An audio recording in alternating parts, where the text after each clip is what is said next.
Now we're having a look at cause and effect, the difference between the two, and how they represent you being in control of your life and taking charge of your life. So when we talk about cause and effect, we're talking about a sliding scale that determines how much control you are in or feel you are in your life. People who are at cause are in complete control, and they're responsible for everything that happens to them. They live for the moment and make the absolute most of each and every day. While on the other side, people who are in effect react to what happens to them, somewhat letting others be in control and dictate what happens of their life. So it's said that 95% of people are operating in effect, while only 5% are at cause of their life. So let's have a look now and see what some of the different states of being that cause and effect are.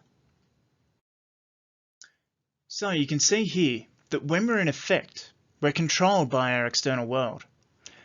We have an instant emotional response. It's everyone else's fault that these things are happening to us. We have no self-control. We rebel against the system. We only make it through the day, and we're pretty irresponsible. So then jumping right over to cause, people who are at cause go with the flow to achieve their ends.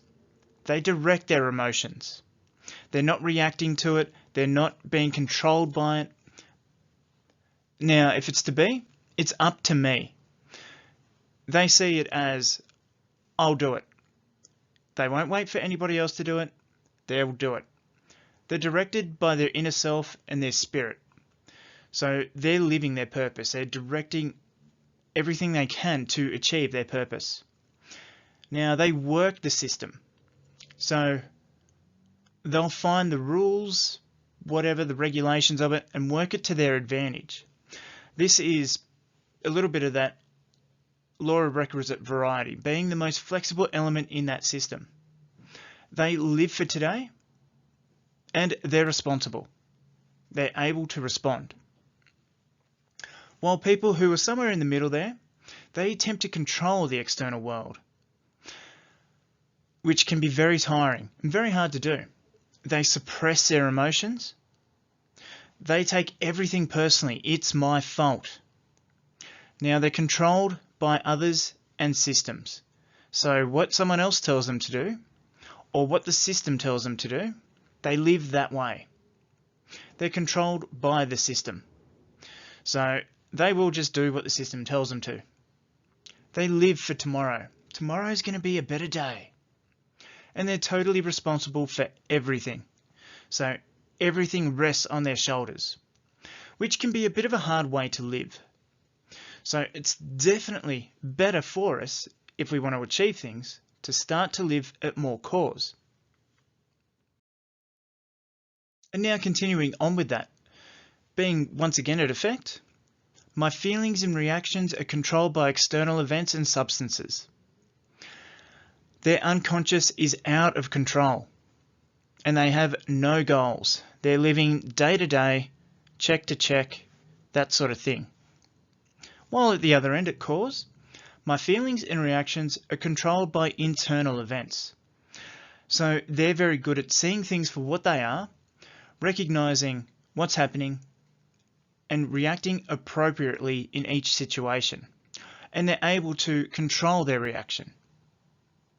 They work with their unconscious, and they have clear goals. While people at cause and effect, being pulled both ways leaves them very prone to disease, because they're rushing about trying to do and control and be everything that their immune system gets run down. They attempt to control the unconscious rather than working with it.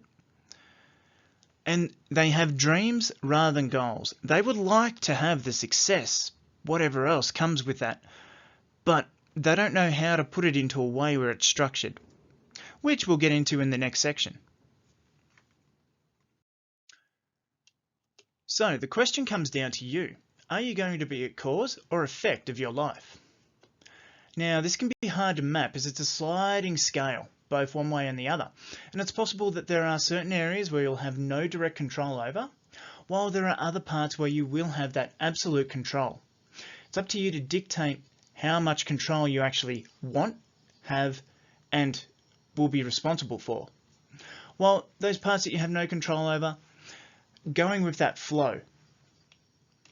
This sliding scale has normal people right in the middle, while at the other ends are populated with neurotic and no limits people. So here is our thing. So right up above me this way, we have our no limits people. These are the people who are living at cause, while the neurotic are living more at effect, being thrown about, driven crazy by things that they perceive are happening to them. While in the middle we have our normal person.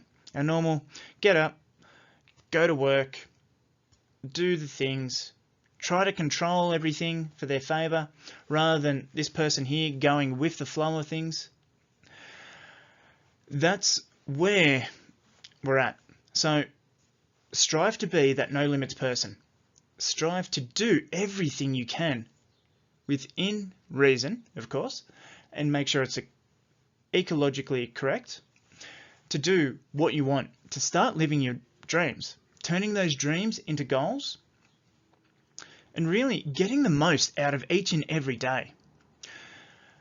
This course is going to teach you how to clear up some of that internal stuff so you can take responsibility for everything, leave some of that crap behind, and formulate effective goals and start to go towards them. Whether that be for sales, whether it be you want to travel, whatever it is, you will be that no limits person. But anyway, guys, I hope that clears up a little bit about cause and effect with this and which one you should lean towards. But anyway, that's it for this lesson. I'll see you in the next one.